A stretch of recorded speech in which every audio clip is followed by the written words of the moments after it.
Hello dear students, welcome to your social science class. Today the chapter that I'm going to take is chapter 6 and the name of the lesson is India, Contacts and Conquerors. It is in page number 38 in your textbook. Chapter 6, India, Contacts and Conquerors. The first topic that I'm going to explain is how India had contacts with the other Western countries as well as in Southeast Asia. Then second point is the Sangam literature, how it originated. And then third is contacts with the West, contacts with Southeast Asia, all right, under the context. Then fifth is the Indo-Greeks, and we also have Shakas, Parthians and Kushanas, all right. Now the context. So this context I'll read out for you. It is in the first paragraph in your textbook, page number 38. Since ancient times, Indian traders and merchants developed and set up cultural and economic contacts with the distant lands such as Afghanistan, African countries, also the Southeast Asian countries. And the missionaries traveled all the way to China, Japan, and Korea, Sri Lanka and Tibet to spread Buddhism. So from here we come to know that Indians had contacts with the other world, with the other countries, because of religion and because of the trade, all right. Now here, Sangam literature.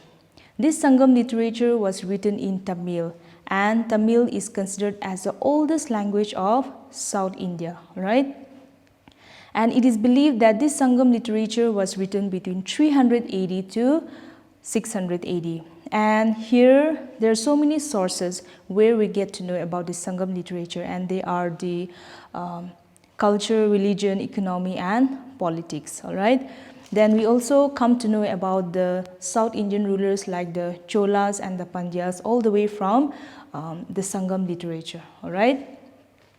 So coming to the India's contacts with the West. Now the first one is Megasthenes. So he was a Greek ambassador. So he came during the times of Chandragupta Maurya. I hope you remember that in the previous chapter regarding Ashoka, I have explained to you about the Mauryan dynasty, right? Where Chandragupta Maurya has founded the Mauryan dynasty, and during their period, they followed Buddhism. Especially when Ashoka became the ruler, they followed Buddhism, and this Megasthenes, he was a Greek ambassador, and he was in the court of the Mauryan during the Chandragupta Mauryan times, all right.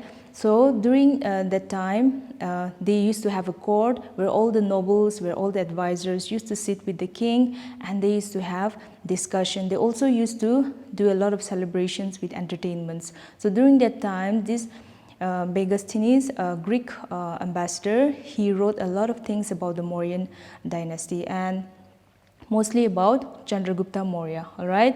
So we also come to know how the Indians had a context with the Greek, all right.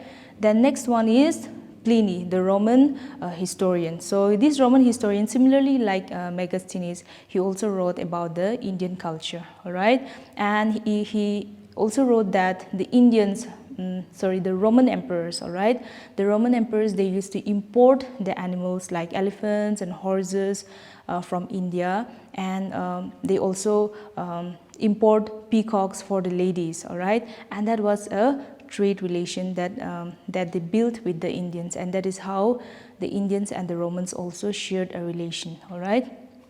The next is the Arabian merchants, okay. So these merchants, it is said that most of the Arabic numerals emerged from the Arabic merchants, and then that is why even now at the present generation, these numerals that we are using for mathematics, they are known as the Arabic numerals, all right. Then the Indians also had contacts with the West, like with the contacts with other countries like the Persian countries and the other Arabian countries, all right. Then coming to the context with the Southeast Asia. So countries like China, countries like Indonesia, all right, they had a good relations with the Indians, and this was mostly based on religion, because there are certain temples in Cambodia called the Angkor Wat, where all the images, where all the architectures are designed with Indian art, and that is why it is believed that these Asian countries, the Southeast Asian countries, they had a close connection with the Indians. And also it is said that when Ashoka was the ruler, I'm sure you also remember the Dhamma, where he applied certain rules, applied certain policies when he introduced the Buddhism in his religion, in his area, right? So that was the moment when some of the Indians, they shifted from Andhra Pradesh and they went about and spread Buddhism to other parts of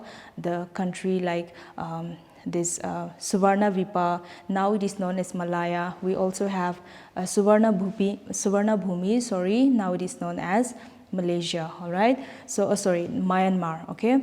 So these are the Southeast Asian countries who were influenced by the Indian culture.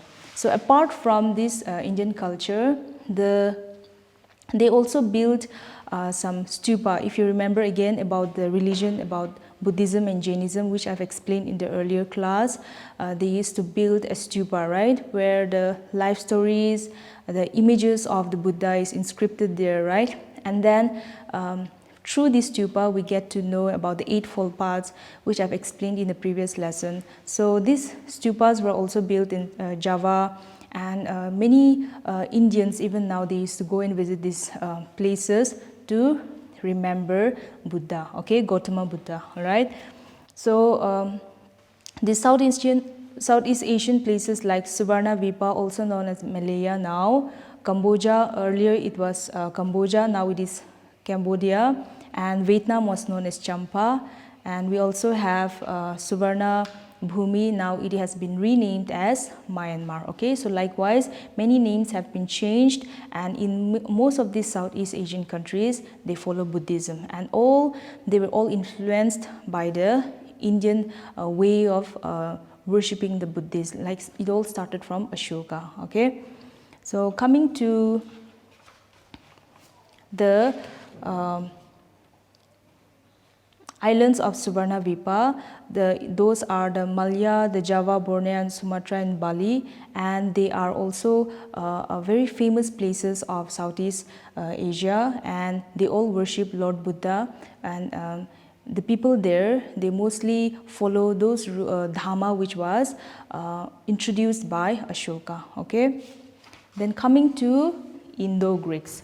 Now these Indo-Greeks, also known as the Yavanas, the Indo-Greeks, the special thing about Indo-Greeks was that they minted the coins, okay, the gold coins. So this gold was converted into coins by the Indo-Greeks, and it is believed that they were the first people who did that, okay. So some of the major and the most important things that we find from the Indo-Greeks influence are: point number one, the Indo-Greeks first minted the gold coins, and the coins were attributed to the other rulers.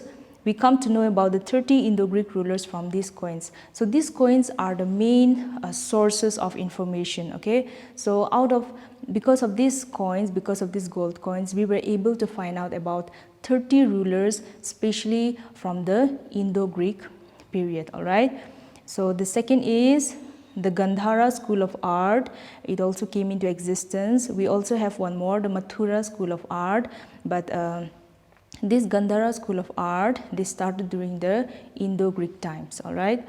And the Unani system of medicine was the discovery of the Indo-Greeks. It was practiced by many physicians in these days. So this Unani system was, these physicians, they do not follow certain surgical norms, okay. So if a person has to go for surgery, they do not suggest that. In fact, they used to give some medicines, and they used to give them treatment through medicine for healing, for any ailments, okay. So these physicians, they mostly followed this Unani system, and they had also started from the Indo-Greek times, all right.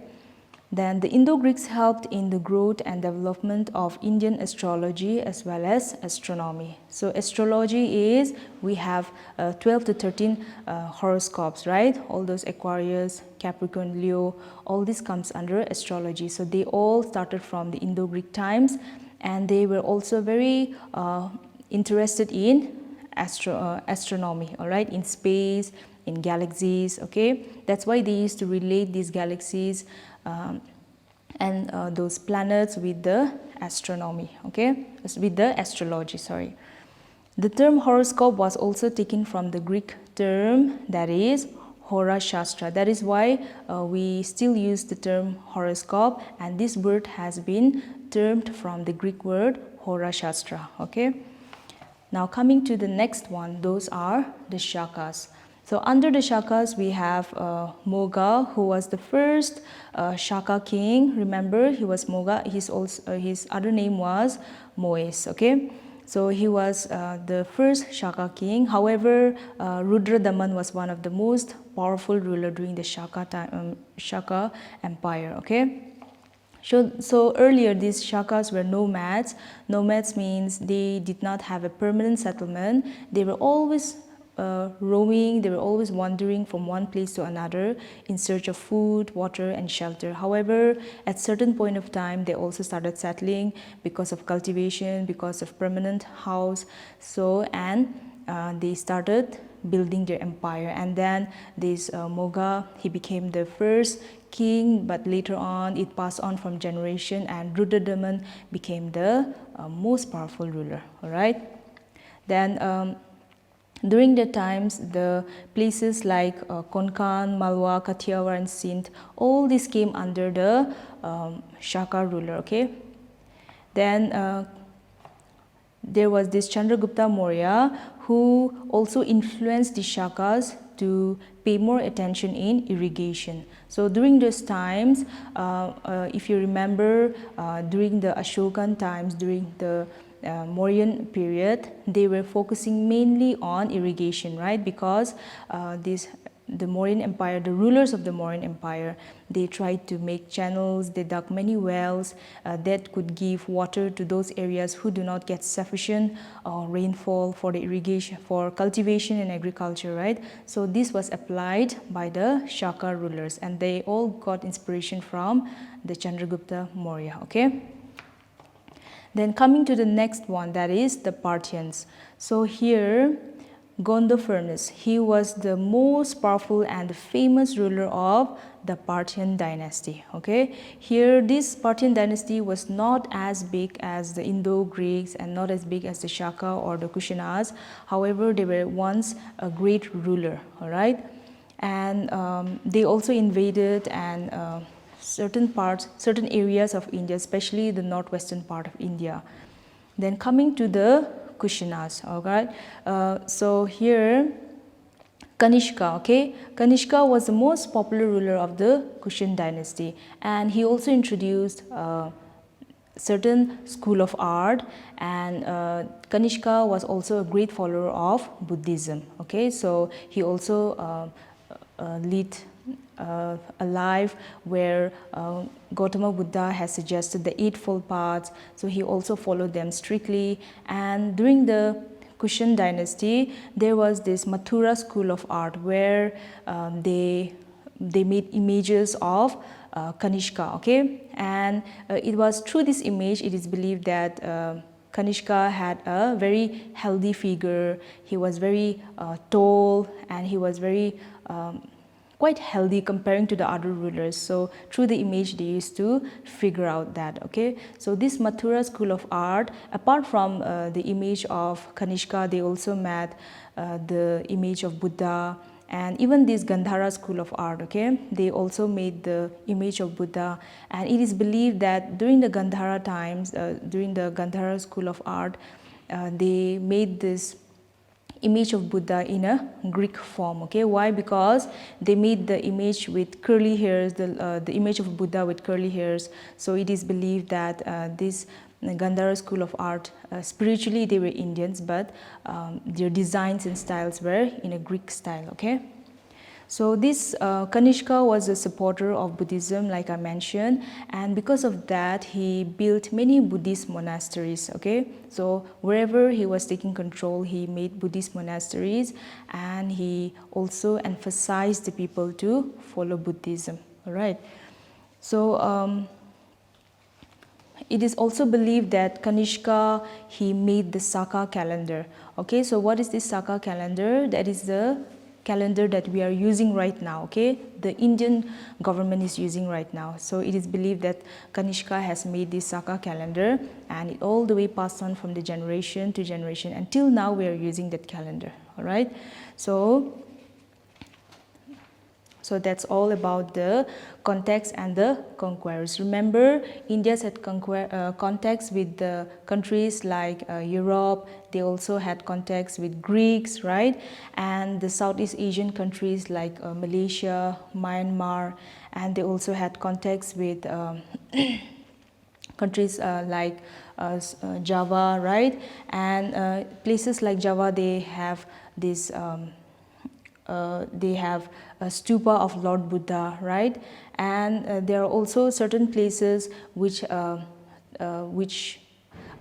visited by the other countries in order to remember, in order to rewind, in order to remember Lord Buddha. Okay, so these Indo-Greeks, remember, they were the first who introduced the coinage system, that is minting gold coins. All right, and we also have the Parthians and the Shakas, and these Parthians were not as great as the Indo-Greeks and the Shakas. However, they were also once a great ruler.